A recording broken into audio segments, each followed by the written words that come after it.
welcome back to another episode of Modern Cyber. We've got a topic that a lot of us, and I think a lot of our audience who tends to live in enterprise land, are going to learn a lot about in today's conversation, because we're talking to somebody who kind of comes not so much from the other end of the market, but from a side of the market that has a very different set of requirements, a very different set of needs, and very often different tech stacks. So we're going to learn a lot about what that looks like, what that customer looks like, what that organization looks like, and what those needs are from today's guest. Today's guest is Dave Sobel. Dave is the host of the Business of Tech podcast and owner of MSP Radio, recognized as a leading expert in delivering technology services. He operated an award-winning MSP for over a decade, including being a finalist for Microsoft's Worldwide Partner of the Year. Wow, that's actually, for people who know the Microsoft ecosystem, just knowing that you were in the run as finalist, that's actually a big achievement here. I think you underplayed that a little bit in your bio here, Dave. But he did all of that before transitioning to roles at vendors like Level Platforms, GFI, LogicNow, and SolarWinds. Dave has authored a book on virtualization, co-hosts the Killing It podcast, and has earned accolades like CRN Channel Chief and Microsoft MVP for virtualization. Dave lives near the Washington, D.C. area, enjoys travel, food, craft beer, retro video games, and cheering for the Nationals and Capitals with his wife and 2 cats. Dave is also, by the way, somebody that I've known for a number of years and I've learned a ton from over the years. So, Dave, thank you so much for taking the time to join us on Modern Cyber. Oh, Jeremy, thanks for having me. I didn't underplay it. See, I just spent time on the things that are important. You know, the gnats, the cat, beer, my family, the stuff that's important. I notice you say gnats and caps, but wizards is surprisingly off the list. Is that just because they're terrible, or just because you're not a basketball fan? Not a huge basketball fan. So I always laugh. I'm a baseball, hockey guy. Like flip between the two sports. That's my rhythm. I love live sports just in general. Fair enough. Well, Dave, like I said in the intro, I think you bring a unique perspective on the MSP side of things because you've spent so long in that space and you've done so much work in that space and continue to do work in that space through your podcasts and your publications and things like that.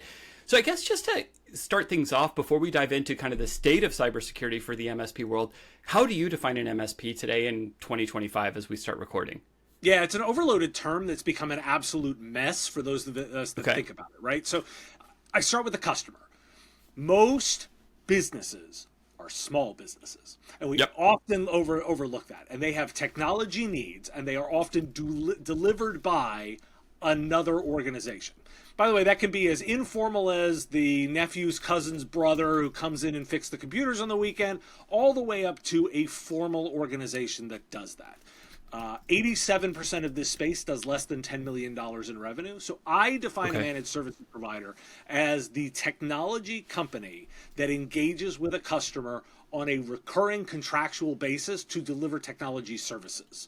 That's the broad-based version of it. That is a subset of IT service providers, which is any of the ones that help solve technology needs for businesses. When we can then just subdivide that into a million classifications, MSP being the lead one there. Okay, so a couple things I want to dig in just to kind of make sure I have a good understanding of this ecosystem and of the MSPs and of the end customer. So you said kind of starting with the end customer as the place to start looking at this group of organizations and trying to understand it. What does the typical end customer look like? I know I've heard things over the years. Oh, it's the typical doctor's office, the lawyer's office, the things like that. Is that accurate, or is that kind of the older view of things and things have changed over time, or what would you say there? No, it's still pretty accurate. If you ever want to explore this world a little bit, what I always tell people to do is for the next 2 to 3 weeks, every business you encounter in your life, ask them how they address their technology. Because then you can never unsee the world. You'll go to the dentist, somebody helps them with their technology. You'll go to the doctor, somebody helps them with their technology. You'll talk to your accountant, somebody helps them with their technology. You'll go to the fast food chain or a restaurant, somebody helps them with their point of sale. So you can never unsee it once you start asking who's there. Okay. Like. So small companies tend to work with smaller providers. Mid-sized companies tend to work with medium-sized providers, and large customers tend to work with large places. So like the big players, like if we think government contracting, right? You're going to get into your GDITs and your Booz Allen Hamiltons and like these. They're delivering managed services for large government organizations and Fortune 500s, all the way down to Joe's Computer Shack probably serves Joe's Crab Shack or Jane's Crab Shack. Yeah, got it. And so you talked about how, 87% I think of businesses are small businesses, and the vast majority of MSPs are those under 10 million. But when you go through that, you're also implying that there are MSPs that are serving the higher end, the larger organizations, not the higher end, but the larger end of the market when it comes to organizational size or when it comes to the size of the MSP. So presumably there are also MSPs that are doing hundreds of millions a year in revenue. There are, and in particular, what's interesting is that as this space has matured, we're also seeing a flood of private equity money. Unsurprising to anybody that's watching this space. So there are private equity-backed managed services providers that are getting much more like national reach. And I would equate this to think about like your H&R Block or something along those lines, where in accounting services you have that kind of reach. It can look like that. It can also look like a conglomerate where they've got one larger corporate investor and each individual location is kind of independently owned and operated loosely. And I'm putting those in like big air quotes, where like they operate as a collective, but they also have local leadership under, let's say, a local brand. That's another way of doing this. So we're seeing maturity in the way these companies have assembled themselves and how they're growing. Yeah. So I want to kind of understand across all of those to the extent possible. And I know that, the answers are going to be slightly different for different sizes of organizations, but across all of those, how do these companies think about themselves as cybersecurity vendors, partners, providers? What's the right way to think about that?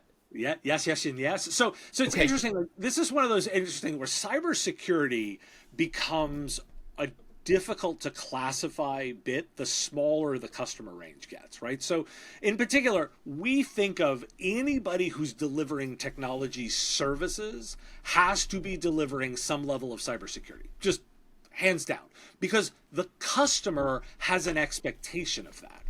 And we get into, I want to observe that for all of us listening, a lot of this is really, we'll get into academic definitions. Sure. Because if I put my customer hat on, well, they just include security in their umbrella of solve my technical problems.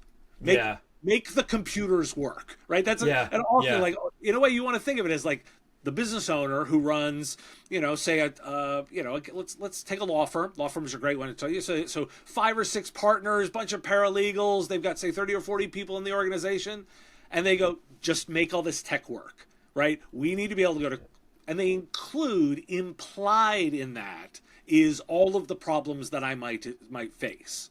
And the moment we connect anything to the internet, one of the problems we face is cybersecurity, right? Yeah, absolutely. So the customer is implying in their ask, just solve this. Now, note I said implied because that's important, because they don't necessarily understand all of the threats or all of the bits that they need to deal with.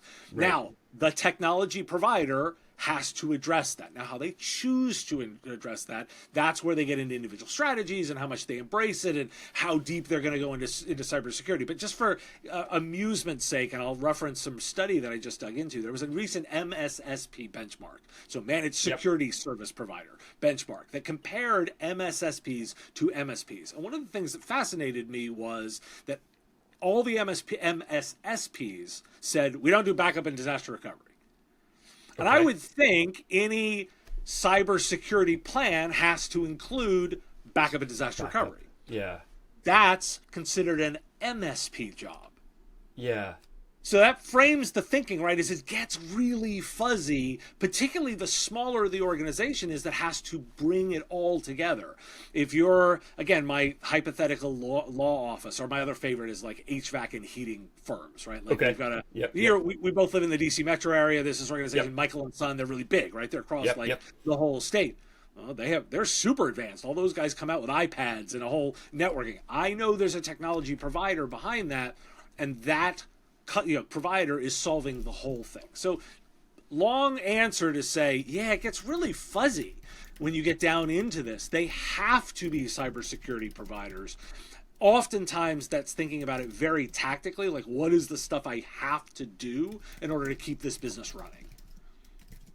So I'm really curious about a couple things in there, and there's 2 points in particular that jump to my mind, and I want to get your take on both of them. Number one is that there is a book that I'm reading right now from one of a guy on our advisory board. It's called If It's Smart, It's Vulnerable. And it's a book about how actually connected devices they ship with vulnerabilities, and they're notoriously difficult to service in the field because actually updating them is like a BIOS update or a ROM flash or something like that. And most home users aren't really comfortable with that. And frankly, the scale of any device that has some scale to it. So if you're talking about, let's say, like tens of thousands of quote unquote smart fridges out in the wild, right, getting people to go update their fridge across these 10,000 is a pretty big challenge. You've got different networks, you might have different configurations, you don't necessarily test the updated BIOS for every combination. It's a mess. But in that book, one of the things that comes out is that, the fastest growing risk to most organizations over the last 5-ish years has been the rise of the kind of ransomware as a service type of organization and the criminal gangs behind them. And, one of the top defense strategies, and this is a cyber defense strategy, is improve your backups. 3-2-1. 3 yep. backups, 2 different media types, one of which is disconnected or offline and is, no longer, can't be overwritten, can't be encrypted, accessed, etc. And instead, outside of like break glass emergency scenarios. And, yep. From my days working IT, by the way, when I started, IT and cyber were the same thing. There weren't separate IT and cyber departments. It was just all a little bit like you described. The customer assumes that the IT is taking care of the cyber needs of the organization, right? But, we used to burn CDs or DVDs as data volumes grew and drop them in a safety deposit box at the bank. Go into the vault and with a key and open them up and take them in. And after X number of months, the old ones would get shredded. We actually had a shredder in several companies that I worked at that you could just pass the DVD through. And so, first of all, I definitely think of backup as a security strategy. But the other part of it is that, I do wonder, for those MSSPs who say, hey, we don't do backup or disaster recovery, is there a perception issue around it where if you are an MSSP, you can expect a higher valuation from things like a private equity acquirer who's looking at this space and says, well, MSSPs we value at, 3 times revenue, but MSSPs we value at 5 times revenue. And so there's a positioning and a branding kind of or image perception type of problem around that, or how what do you think? Yeah, I think that there's a lot. Everybody likes to invest in cybersecurity right now, right? Because it's it's a big need. My pushback always on this is that whole approach really wanders you too far from the customer for my liking. Okay. Because the security service has become about growing the security service, not about solving the customer's need. And and I think when we start doing, I don't live over in that portion of it, for the exact reason that for my tastes, it's too far from the customer. Again, so if I put my business outcomes hat on, right, which is the starting place for the way customers invest in technology, I struggle to find a return on investment on security the same way that I can tell you a return on investment on, say, improved workflow. Or or productivity gains, or making we can have the whole AI debate, right? That's a fun area. We won't, but it's fun to explore because we could look at it from the business outcomes perspective, right? I can tell a customer, hey, spend $1, you get $1.25 back. A cybersecurity is a risk management conversation for any of us that are smart about it, right? And I like to tease the cyber guys and go, I can give you infinite money, all the money, big giant Scrooge McDuck bags of it. Yep. And you won't actually solve my problem. You will risk manage it to the world, but you'll still have all kinds of outcomes. And by the way, Janice in accounting can still screw it all up, right? And it's well, but I gave you all the money, all of it, and I still don't get a business outcome based on it. And I think that's a struggle, right? And I'm realistic about this conversation. I just want to frame that for security people, you kind of have to get back to the customer of what they're trying to accomplish. Yeah. And their outcome is that I want good outcomes with my technology. I want it to enable my business. I want to be productive. I want to lock the doors against cyber criminals. I get all that stuff, but you have to understand that there's a discussion there. And when we get into the whole valuation stuff, it's it's wandered too far from the customer for my liking. Yeah, it's funny. We've had this conversation on this podcast many times with several different guests about how, one of them brought up the analogy, the most secure computer in the world is the one that's turned off, encased in cement, and at the bottom of the ocean. And even then, you can't be sure. Maybe there are radio wave signals that you could bounce Right. off the thing. Yeah. Right. You know, you can concoct all kinds of outlandish scenarios, but some of which may have technical validity, and who knows, right? And I totally take your point around the cybersecurity being a potential infinite well of investment with an uncertain outcome. By the way, the same is true of almost any business initiative. Almost every business is, has some inherent risk in the organization. That could be anything from, from let's say like a salmonella outbreak on a supplier to lettuce in a fast food chain, right? There's always risk management in any level of business, and cybersecurity is just one of those other risks. It happens to be a risk area that, in my opinion, is the risks are ramping up faster than the risk mitigation strategies are. And that's the thing that I think about as being, let's say, the key thesis around why you would invest in cybersecurity right now in 2025. And there is, by the way, an AI discussion that we will have a little bit later in today's conversation. But I just want to kind of understand from your perspective, right, on this risk management calculation in particular, is it something that is more painful for the end customers of the MSPs, the general MSPs of the world, because dollars are tighter and because budgets are a little bit, more strict at that level? 100%. So it's 100%. There's actually two parts to that. So the first is we're just not talking about the same raw dollars, right? Like you get that. Like, so we'll talk about my theoretical law firm, right? So they're probably doing what, $3, $4, $5 million a year in revenue. Like, really, that's a really good law firm, right? They got to pay all their people. They got to pay taxes. They got to pay for the building. They've got to pay all the license fees. Yeah. Like, we get down to technology. The technology infrastructure is probably 5 to 7% of overall operations. Yeah. 5 to 7% of $3 to $5 million. That's your total spend, everybody. Total spend. Total spend.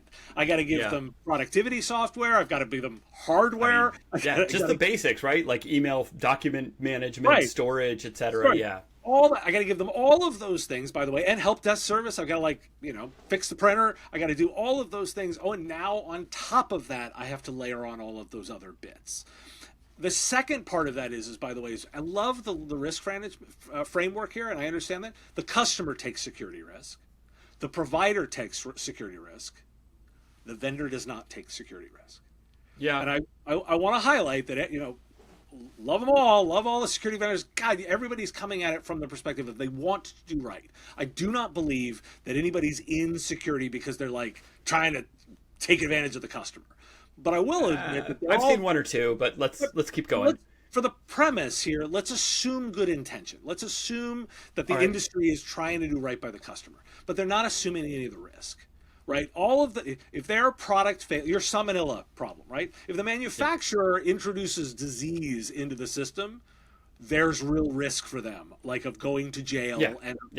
But if a cybersecurity product fails, well, not really any actual legal risk. They're probably going to get tied up in court. So I get all that. But anybody find a case where the vendor's actually been found guilty? Like, no, not really. Like, not really. But just a handful across thousands of cases. And by the way, to your point, there's a couple of vendors that I know that do actually provide an insurance policy along with their license. But there are few and far between. They are the outliers. And pretty restrictive, right? So it's not a shared model. I don't know the details, but I assume there is going to be some disclaimers and kind of limitations of liability. Right. And I'm gonna pick on. I'm not gonna name them because this would be mean. But like one of my interface annoyances. So I use a popular EDR platform on mine, and its interface tells me every day you are safe. Big green letters. And I look at it and I just want to give it the middle finger because it's like, okay, you just made that claim, but if anything happens, you are on your own is also the answer, right? Because the software doesn't actually provide any guarantee to its effectiveness. See Dave's earlier statements about risk mitigation. This is important to think about in the stack. And the reason I talk about this so much is the customer has a lot of issue. The service provider is being asked to assume an awful lot of risk, but they don't get to tell the customer, well, we aren't liable if things go wrong. because they will get called into court, and it's happening right now, where providers are being hauled into court and their vendors are not standing by them and saying, we got your back. There's a lot of good luck, right? So I look at this, say, like, it's, again, if we're in a risk management business, it's a big risk for this provider community that I'm talking about, who does not have infinite resources to work with.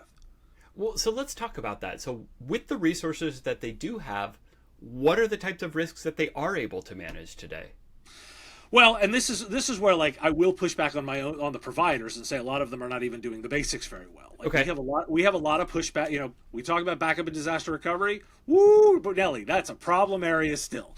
The number of customers that still do not do a really good job systematically of managing their backups and recovery plans is not small.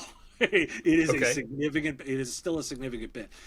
Basic stuff, multi-factor authentication, right? We're all proper security people, and we will all quickly nod. Oh, you got to totally have that, right? Yep.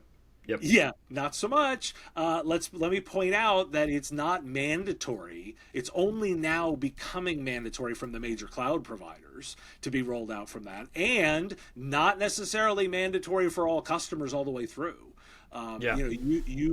You can have a Google Workspace account, a Microsoft 365 account without enforcing multi-factor authentication from the vendor, much less the service provider being able to enforce it. We know password management is just a disaster, right? We know this is a thing. Yes.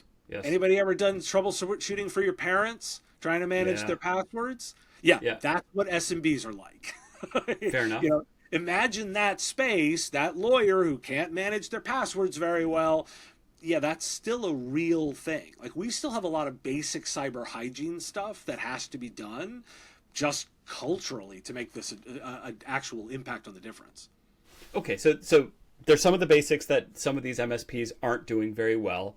But let's say, like, if you kind of zoom out and you try to take a macro view on the MSP space right now, two questions come to mind. Number one is, what is kind of the mode, if you will? What is the most typical kind of security service offering that MSPs are out there offering? And then I guess the second part of the question is, like, how do you think that shapes up over the next 3 years? Because one of the things that it sounds to me like kind of implied from something you said at the very beginning, customers are assuming that the MSP is taking care of these cyber needs. And so my question is, 3 years from now, if you're an MSP that's not covering at least the basics, ideally, coming up to kind of the mode average level, and then maybe trying to do a little bit better, are you still relevant as an MSP, or are you, going to be consigned to the dustbin of history? So I think you're being very generous to even say they have 3 years. I think they're irrelevant now if they're not doing a good job of that. But I will observe that, so when I look at this space, right, there's lots of research that gives us insight into the financial viability of these businesses. Okay. But 20% of this market is killing it, right? They're making really good money. It's a really good services business. They can grow it. They're dropping real profit to the bottom line. That's why the private equity money is flowing in. But I will also observe that roughly 30% of this space every quarter is either break even or losing money. Okay. Right? So that's a pretty large number for a whole, outside of, let's say, the venture-backed startup community where, like, roughly 90+% of companies are losing money. That's a high number. Yeah, 100%. Now, remember, really big space. Tens of thousands of players in this space, right? Like, when I'm throwing out the tens of thousand numbers, I'm just thinking about the U.S. If I do a global analysis of that number gets way bigger real fast. Sure, right? Probably hundreds of thousands. And note I said each quarter, it's not the same ones because they're churning in and out, right? They will go out of business if they are not making enough money for a period of time. They will churn out of the industry, new ones get created. It's not hard to start an IT services provider. You pretty much just put up a website and declare you are one, because the guy who cuts my hair has more licensing than somebody who delivers IT services. Yeah. And I am a listener to your podcast, and I've heard some of the conversation around this. I weirdly feel like it was the state of Louisiana was one of the first to enact some state level legislation around registering and having some minimum certifications and qualifications. but that was just to service public sector contracts in Right. that state, if I Just remember public. right. 100%. And by the way, not even certifications, literally just registration. Okay. And the reason they put that in place is so Louisiana had a whole bunch of ransomware issues, about 5 or 6 years ago, super headlines, shut a good portion of it down. The Secretary of State literally did not know who all of the IT firms serving the state were because they didn't have a list of them. Gotcha. It was that simple. His problem was not I need to wade in. It was literally, we're going down, we're dealing with a ransomware problem, and I don't have a list of all the providers that are engaged with the state. Yep, So I don't know who to communicate with to manage the crisis. It was literally that fundamental. And he just said, I just need to register these guys so that when we're trying to coordinate responses, I know who to talk about. Again, if you think about, a small town, right, who's their city government, for example, is working with a provider. That's a couple of small businesses working together. And I'll always smile and go, double thumbs up, right? That's the American dream, right? Is businesses doing that kind of stuff, building business together. But it's really small business. And so it's hard when you're trying to do a larger coordination effort to understand who's all there. So you're right. The initiatives were initially around just trying to understand who's out there. We are a long way from any kind of actual certification. Yeah. Well, by the way, I mean, this is very reminiscent of most new security offerings in new technology spaces. It always starts with visibility and hygiene. If you just don't know that stuff is out there, we've lived through wave after wave of new tech innovation, and it always starts with that problem, is you just don't know what you have. Right. So very reminiscent of that. I want to come back. What was it from the first part of my question? What do you think is the mode offering relative to security for MSPs right now? Like, what are most of them doing? Is it password manager, help you implement multi-factor? Is it patching? Is it vulnerability? What is it right now? It's basic cyber hygiene, right? They're coming in, they're going to make sure that we're going to have, and part of that, by the way, is modernization of the infrastructure itself. We're going to make sure you're running, current versions of software. We're going to do patch management. We're going to do backup and disaster recovery planning. We're going to do the elements of password management, multi-factor authentication enforcement. We're going to put in place basics, firewalls, EDR. We don't talk about antivirus in the same way, but we talk about endpoint management, whatever makes sense for that particular customer. Note, there's a little bit in what I just said of pick the one that makes sense, right? Because I don't need to come in there with giant SIM solutions for a small office, right? I have to make sure that this all comes in and is appropriate. So we're going to do those kinds of services and know that we have to do that on a budget. And then we're going to layer on top of that some level of compliance services, right? Making sure that they are actually doing the kinds of stuff to be compliant with the laws and the data management that they are under. We always talk about HIPAA when it comes to healthcare. Sure. We talk about PCI when it talks to financials. Like, it's the same kind of thematic stuff.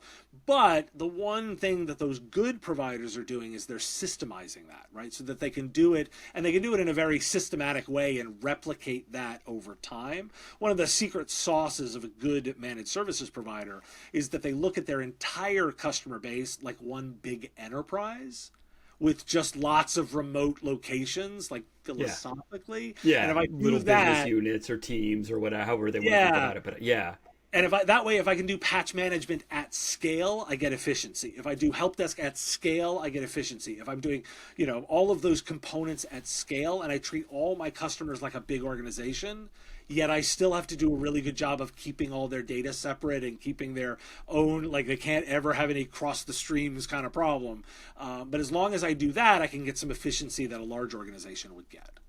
Well, talking about patch management and doing things at scale, one of the questions that comes to my mind is, if you've got X number of customers, call it a few hundred to a few thousand, how heterogeneous are those environments? And then, kind of follow-up question to that is, if we're thinking about organizations that are often living on a budget, to me that suggests that they're often going with kind of some of the lowest price offerings on the market when it comes to, let's say, like basic computing requirements and things like that. So I'm thinking of the $200 Windows low-end notebook.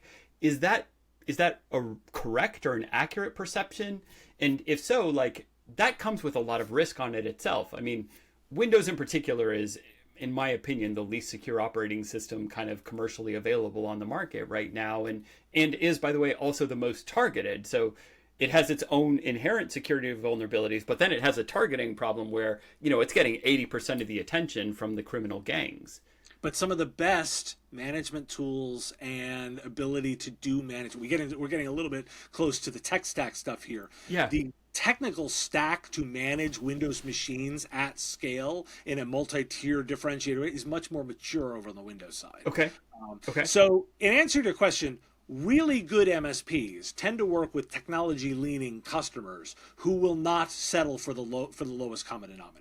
So they're not buying $300 laptops coming out of Costco and cobbling those all together. The higher performing organizations, they're going to invest money in technology, and they might be even delivering it via leasing, hardware as a service.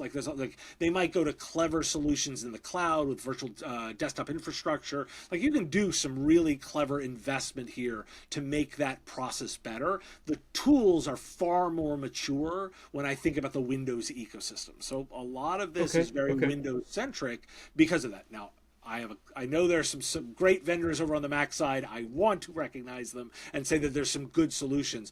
But in terms of starting to think about this from a heterogeneous perspective, because you're right, I've got Windows machines. I've probably got a couple of, got some Macs in there too. I've got all of the other platforms that I have to manage, their networking hardware, their printers, all of the other devices. The heterogeneous management stacks are much more mature over on the Windows side. Okay. So you're not seeing, you mentioned virtual desktops and virtualization there. I mean, one of the things that is kind of an obvious candidate for me is, hey, let's just replace all those Windows machines with Chromebooks, virtual desktop. We reduce our actual spend. We reduce a lot of our footprint. We certainly reduce the management overhead quite a lot. Is that a trend, or is that, kind of here and there? It's a trend, but I wouldn't say it's any level of dominant, right?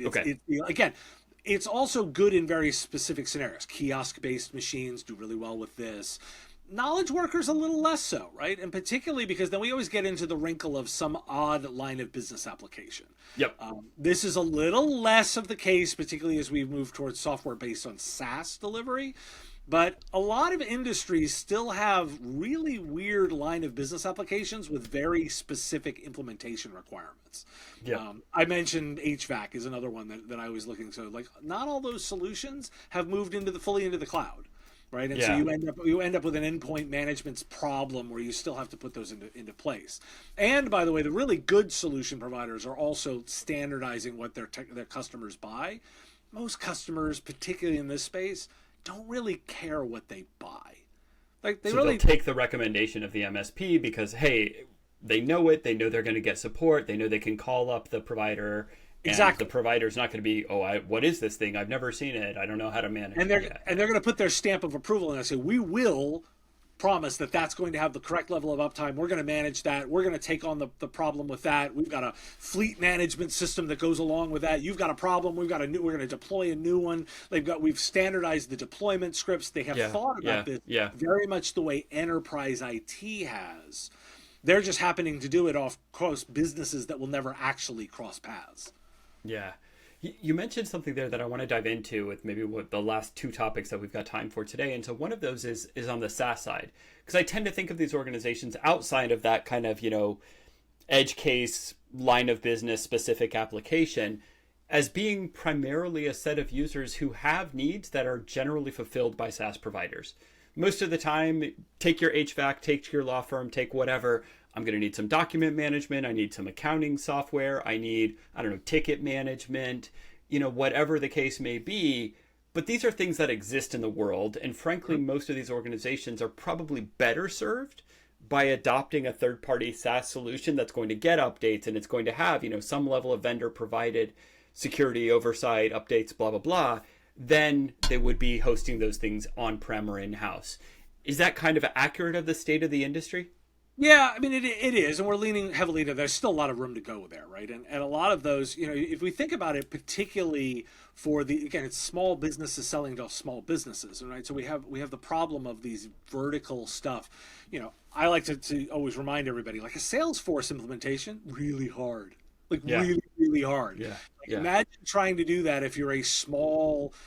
That law firm that we just talked about, right? You're not going to be able to really do that. You need stuff at the box. But the problem with out of the box then is you immediately bump into all of the requirements problems of that business and their 5 other things that they need to be able to do, right? So the answer is yes, thematically, that is exactly the way that we're seeing it. It's not nearly as smooth as we would like it to be because of the dynamics of these businesses, right? Okay. You end up with that problem of, yeah, you're trying to solve it for the greatest, common denominator here, but when we get into these smaller businesses, it's not exactly that easy to do. Then remember, the other element of this is all of the training and implementation services that have around that to be effective, which you have to deliver at the right level, at scale, but in a very small per unit sell.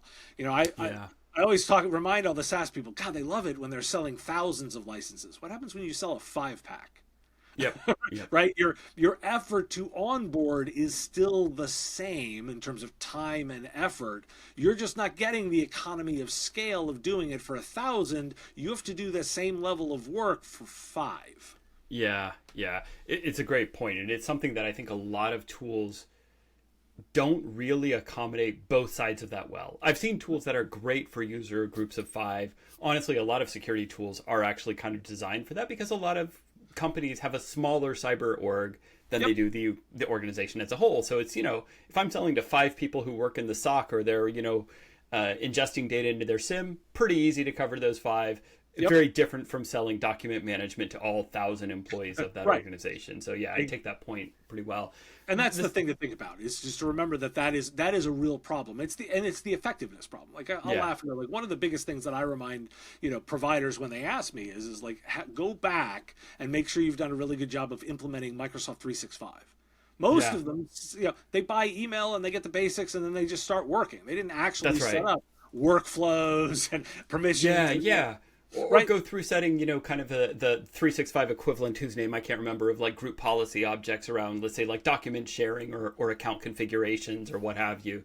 I totally get what you're saying. Yeah. And it's that bit, right? That's the actual value. Like customers are going to really love that you do that. But by the way, it's hard. Like it's not easy to do that. And you have to do that in a very personalized way, walk them through the project. You've got to find a way to do that at an economics that makes sense at that size. Yeah, makes sense. Well, I want to close out today's conversation talking about the thing that I know is on everybody's mind as we kind of pod here in early 2025, and that is AI. So I'm curious, what is the state of AI adoption across the MSPs and then across their end customers? And then I'll have some follow-up questions. Yeah. So the thing to remember about this space is I like to remind everybody that while they are builders of technology solutions, they're much more like assemblers, right? Okay. And they because it's a little less the artisan craftsmanship of building a house and more like us taking standard components and putting them together to make them work. If I think about the typical way, so a lot of AI right now is very much in the you need to I write code to make things happen. That's not how technology is being implemented in most of these size businesses. They're taking off-the-shelf software, customizing it, making it fit within the demands of the customer business, and then training them and bringing up the speed. In AI, this is super messy, right? Because a lot of the AI, when we talk about it, it's very broad. It means a lot of things. We're not necessarily implementing algorithms. What we are doing, though, is for example, let's pick on them because it's easy, ChatGPT, right? So a lot of people a lot of business owners have started playing with ChatGPT. And then, by the way, so have their employees. And maybe not even telling their bosses that they're doing it. So because a lot of this is all just stuff you can just go get, right? You can buy AI software or AI-enabled software, putting aside that a lot of the marketing means this is meaningless. And you then, in your business, have to figure out what that means. Now, what I've been telling a lot of the MSPs to do is the real opportunity right now is helping those organizations come up with their policies and procedures on what's allowed and what's not. Answering the question of when are appropriate times to use AI-driven technologies, in particular if we're thinking about this in the context of generative AI, disclosure is important. Right. Like, It's much more important to tell employees, hey, we're not against generative AI. We just need to know where it's being used so that we understand it. And it can be used in these scenarios and it shouldn't be used in these scenarios. And we're going to give you playgrounds to test things out so that we can have a conversation about it. We don't want this to happen at a level that is hidden from all of us. But what I really want to particularly if you're coming at this from like a developer type mindset, remember that we're not talking about people writing code or even using ChatGPT to create code. What we're doing is using end users that are looking for these new features to do something for them. AI is something that they will use that is embedded in a product, not something that they will create on their own. Got it. And so for the MSPs themselves, are they kind of the bridge to enable that assemblage, if you will, or are they typically doing some of that assembly on behalf of the customers so that the customers can, to your point, just use it? The really sophisticated ones are doing both. It's an and, not an or, right? Is that you're looking for opportunities to, again, if we step back to the basic premise, these IT service providers, MSPs, are looking for ways for technology to help the business outcomes of their customers. I think we can all agree that there are elements of AI that are going to be really impactful on customer outcomes, and they are helping their customers navigate that. Now, I do not have an expectation that most of them, say, for example, are impacting directly to the models. I don't think they're creating their own models. I think at best they're doing they're doing some level of prompt engineering, like they're building prompts, they're interacting with that way. I don't even know for sure that they're doing a good job of all the data management and all of the stuff required to be effective. I'm not sure most of these organizations have their data in a way that is ready for AI. Now, that's an opportunity. I've been telling my listeners, I think data management and data preparation is a whole space. I think you can lean into that. And even if we're wrong on AI, there's a lot of value that you can get out of bringing your data house into order.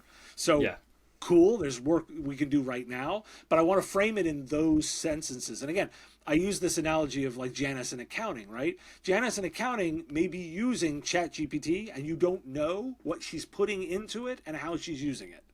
That's the worst outcome, is that we don't know what's happening in this shadow IT, shadow AI outcome. So we come back to visibility. But just to make it concrete for your HVAC example, if we think about Michael and Sons, if I'm hearing you right, what we're hearing is, this type of organization, they're not going to be using predictive analytics and AI to predict when Dave's heater is going to go out. They're going to be using some AI across their customer database to understand, hey, this time of year, what's the right offer to put out there that's going to generate the most business for us? Yeah, I think that's great. I'll tell you the one example that I use all the time that I think is like interesting to me most is I talk about solving the reporting problem. Yeah. The reporting problem is one that is particularly galling in small businesses because you have all this data about your business. You'd like to make good informed decisions about your business. It all lives in these systems. And you end up with one of two solutions. Either the vendor gives you a bunch of pre-canned reports that I then pull data out, and it's probably 80% of what I'm looking for, but it's missing a little bit, and I have to do some Excel wizardry, right? Or the other half of it is they give me a report builder, and I have to build my own reports, and I probably have to employ someone who has to be an expert in report building. And why most of these organizations will build two reports that they that they live on forever and both of them are bad solutions. But generative AI does give us the ability to talk to the data. You can then say, like, I want to ask my data about a bunch of stuff, and it comes back in all of the creative ways and presents that to me. That's summarization, which we know generative AI is quite good at. It is a user interface that is easy, that is flexible, that allows us to be very natural. We don't need as much training. It solves the reporting problem. So when I think about the best case for AI, and particularly generative AI right now, it's allowing smaller customers to do more interesting things with their data. I think that's a great note to leave today's conversation on, a really inspiring thought. Dave Sobel, thank you so much for taking the time to join us on Modern Cyber. For people who are looking to learn more about this space and get informed, I can heartily recommend the Business of Tech podcast. Please tell our audience where to find that and where to find more about some of the work that you do. Oh, Jeremy, thank you for the kind words. Everything is on my website at businessof.tech. There's a big blue button where you can find all of the resources, both the podcast and the YouTube channel, depending on how you like to get that. I do a daily digest of all my news stories, comes out in email. Whatever works for you, easiest to do at businessof.tech. There you have it, businessof.tech. To our audience on Modern Cyber, thank you so much for listening. We are a little bit backed up on guests right now. I know in the last couple of episodes I've been asking for people for suggestions. You responded overwhelmingly, so now we have the opposite problem. So stay tuned. In a couple months, we'll be looking again. Until the next time, thank you again for joining us on Modern Cyber. Bye-bye.